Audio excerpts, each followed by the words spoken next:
بسم اللہ الرحمن الرحیم۔ محترم ناظرین کرام، السلام علیکم ورحمۃ اللہ وبرکاتہ۔ آج ہم جس عظیم الشان موضوع پر بات کرنے جا رہے ہیں وہ نہ صرف ہمارے ایمان کا حصہ ہے بلکہ ہماری تاریخ، ہماری شناخت، ہماری آزمائش اور ہماری امیدوں کا مرکز بھی ہے۔ یہ موضوع ہے مسجد اقصی۔ تاریخ کے آئینے میں موجودہ دور کے چیلنجز اور امت مسلمان کی ذمہ داریاں۔ یہ ویڈیو محض معلومات کا ایک ذخیرہ نہیں ہوگی بلکہ ایک دعوت فکر، ایک جائزہ اور اپنے دین، اپنی تاریخ اور اپنا قبلہ اول سے تعلق کو زندہ کرنے کا ایک وسیلہ ہوگی۔ سب سے پہلے ہوگی بات تقدس، فضیلت اور ابتدائی تاریخ کے بارے میں۔ قرآن و حدیث کی روشنی میں فضیلت ہے۔ سب سے پہلے ہم اپنے دین کی بنیادی ماخذوں سے مسجد اقصی کی عظمت کو سمجھیں گے۔ اسے مسجد اقصی کا نام کیوں دیا گیا؟ اقصی کے معنی ہیں دور ترین۔ مکہ مکرمہ سے دوری کے اعتبار سے یہ نام آیا۔ سورۃ الاسراء کی پہلی آیت جس کا ترجمہ ہے، اس میں اللہ تعالیٰ نے فرمایا ہے، مسجد اقصی اور اس کے گرد و نواح کو بارکانہ ہولا جس کے گرد ہم نے برکت رکھی ہے۔ فرمایا یہ برکت مادی اور روحانی دونوں ہے۔ قبلہ اول، ہمارا قبلہ، ہماری عبادت کی سمت سب سے پہلے مسجد اقصی ہی تھی۔ 16 یا 17 ماہ تک رسول اللہ صلی اللہ علیہ وآلہ وسلم اور صحابہ کرام رضی اللہ تعالیٰ عنہ نے اس کی طرف رخ کر نماز ادا کی۔ یہ ہمارے لیے ایک ابدی تعلق کی علامت ہے۔ 3 مقدس مساجد میں سے ایک حدیث پاک ہے، صرف 3 مساجد کی طرف سفر باندھا جائے، مسجد حرام، مسجد نبوی اور مسجد اقصی۔ اس کی مرکزی حمایت کو واضح کرتا ہے۔ معراج کا منزل، وقت معراج جو کہ نبی کریم صلی اللہ علیہ وآلہ وسلم کے لیے ایک عظیم معجزہ تھا، کا نقطہ آغاز مسجد اقصی ہی تھا۔ وہاں آپ صلی اللہ علیہ وسلم نے تمام انبیاء کرام کی امامت فرمائی، پھر آسمانوں کی طرف سفر فرمایا۔ اس لحاظ سے یہ زمین اور آسمان کے درمیان ایک روحانی پل ہے۔ تاریخی تناظر، بنیاد، تعمیر اور قدیم تاریخ۔ اسلامی عقیدے کے مطابق مسجد اقصی کی بنیاد حضرت آدم علیہ السلام یا ان کے بعد ان کی اولاد نے رکھی۔ بعض روایات کے مطابق اس کی تعمیر حضرت ابراہیم علیہ السلام یا حضرت یعقوب علیہ السلام کے دور میں ہوئی۔ حضرت سلیمان علیہ السلام نے اس کی توسیع اور تعمیر فرمائی۔ یہودیوں کا ہیکل سلیمانی در حقیقت مسجد اقصی کی ہی ایک تعمیر تھی۔ وقت گزرنے کے ساتھ یہ مقدس مقام تباہی اور تعمیر کے مراحل سے گزرتا رہا۔ بابل کے بادشاہ بخت نصر نے اسے تباہ کیا، پھر اسے سرزو نے بنایا۔ رومی دور میں بھی اسے نقصان پہنچایا گیا۔ اسلامی تاریخ میں مسجد اقصی کا سنہری دور، فتح بیت المقدس، حضرت عمر فاروق کا دور۔ یہ وہ تاریخی موڑ ہے جب مسجد اقصی کو دوبارہ توحید کی عبادت گاہ کا درجہ ملا۔ 637 عیسوی میں حضرت عمر فاروق کے دور میں اسلامی لشکر نے بیت المقدس فتح کیا۔ حضرت عمر نے خود تشریف لائے۔ صخرہ کے قریب کوڑا کرکٹ پڑا تھا۔ آپ رضی اللہ تعالیٰ عنہ خود اپنے دستے مبارک سے صاف کرنے لگے۔ آپ نے یہودی و نصاری کے ساتھ نرمی اور رواداری کا معاہدہ، عہد عمرہ کیا۔ آپ نے اس جگہ ایک سادہ سی مسجد تعمیر کروائی جو مسجد عمر کہلائی۔ امی دور، عبد الملک بن مروان اور ولید بن عبد الملک عظیم کارنامہ۔ یہ مسجد اقصی کی تاریخ کا سب سے درخشاں باب ہے۔ خلیفہ عبد الملک بن مروان نے قطب الصخرہ، ڈوم آف دی راک کی تعمیر کا حکم دیا۔ اسلامی فن تعمیر کا شاہکار ایک 8 کونے والا خوبصورت گنبد جو اس چٹان پر تعمیر کیا گیا جہاں سے رسول اللہ صلی اللہ علیہ وسلم معراج پر تشریف لے گئے تھے۔ اس کے بعد خلیفہ ولید بن عبد الملک نے مسجد الاقصی، جو ہم عام طور پر تصویروں میں دیکھتے ہیں جس میں خاکستری رنگ کا گنبد ہے، کی عظیم الشان تعمیر مکمل کروائی۔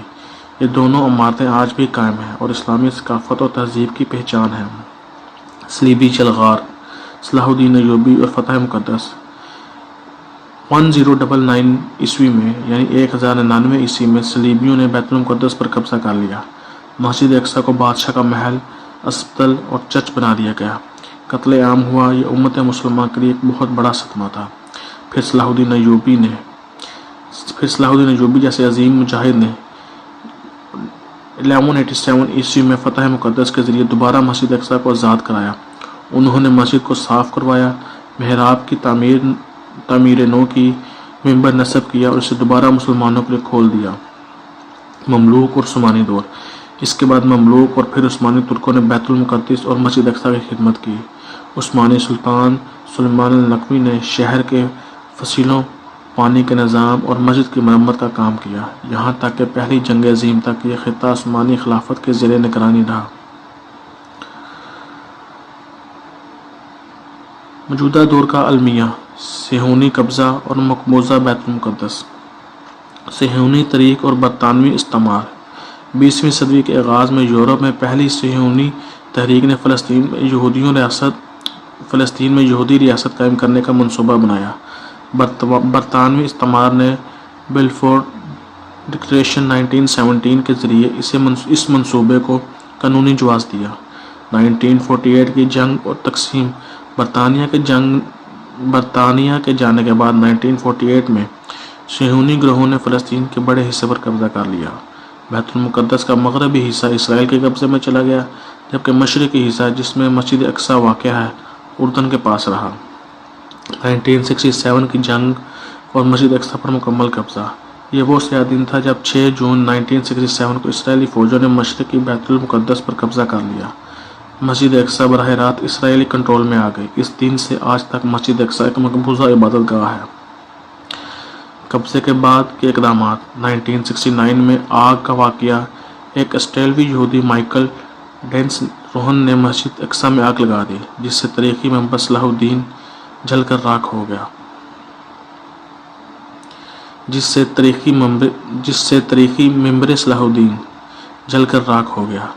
حرم قدسی میں کھدائی۔ مسجد اقصیٰ کی بنیادوں کے نیچے مسلسل کھدائی کی جا رہی ہے، جس کا مقصد مسجد کی بنیادیں کمزور کرنا اور فرضی ہیکل کے آثار ڈھونڈنا ہے۔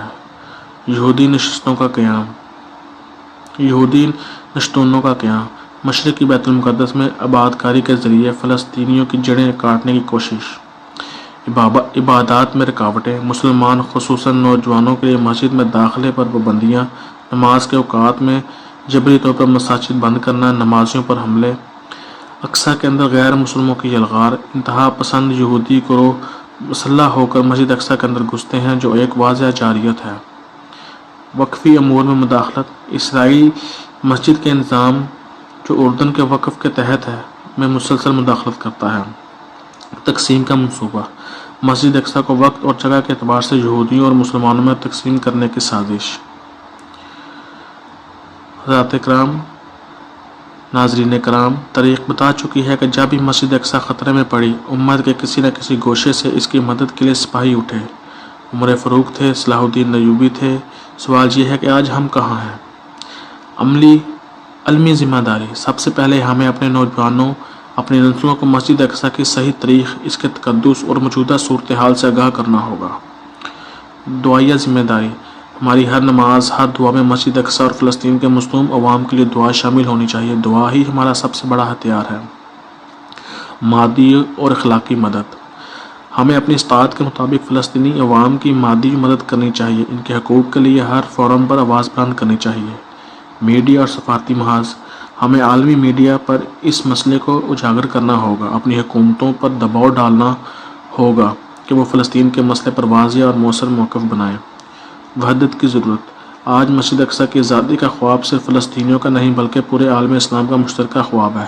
ہمیں اپنے اختلافات بھلا کر اس مشترکہ مقصد کے لیے متحد ہونا ہوگا۔ صبر اور ثابت قدمی۔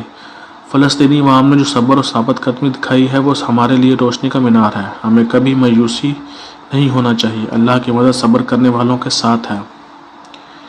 محترم سامعین، ناظرین، مسجد اقصیٰ صرف پتھروں کی عمارت نہیں، یہ ہمارے ایمان کا حصہ ہے، ہماری تاریخ کا نشان ہے، ہماری آزمائش کی کسوٹی ہے اور ہماری نصرت الہی کی امید کا مرکز ہے۔ یہ ہمارے رب کی طرف سے ایک امتحان ہے کہ ہم اپنے قبلہ اول کے لیے کتنا درد رکھتے ہیں۔ آج ہم سے پوچھا جائے گا کہ تم نے اپنے بھائیوں، اپنی مقدس جگہوں کے لیے کیا کیا؟ آئیے عہد کریں کہ ہم مسجد اقصیٰ کے معاملے پر خاموش نہیں رہیں گے۔ ہم اسے اپنی دعاؤں، اپنی باتوں، اپنے کلموں اور اپنی ہر ممکن کوشش کا مرکز بنائیں گے۔ اللہ تعالیٰ سے دعا ہے کہ وہ ہمیں مسجد اقصیٰ کی آزادی کی خاطر اپنی راہ میں کوشش کرنے کی توفیق دے، وہاں کے مظلوم عوام کو صبر جمیل عطا فرمائے اور ہمارے اندر حقیقی جہاد کا جذبہ پیدا فرمائے۔ آمین یا رب العالمین۔ اگر آپ کو یہ ویڈیو پسند آئی ہو تو اپنے فیملی ممبرس اور فرینڈس کے ساتھ شیئر کریں اور info@ahmed کو سبسکرائب کریں اور کمنٹس میں اپنی قیمتی رائے کا اظہار ضرور کیجیے گا۔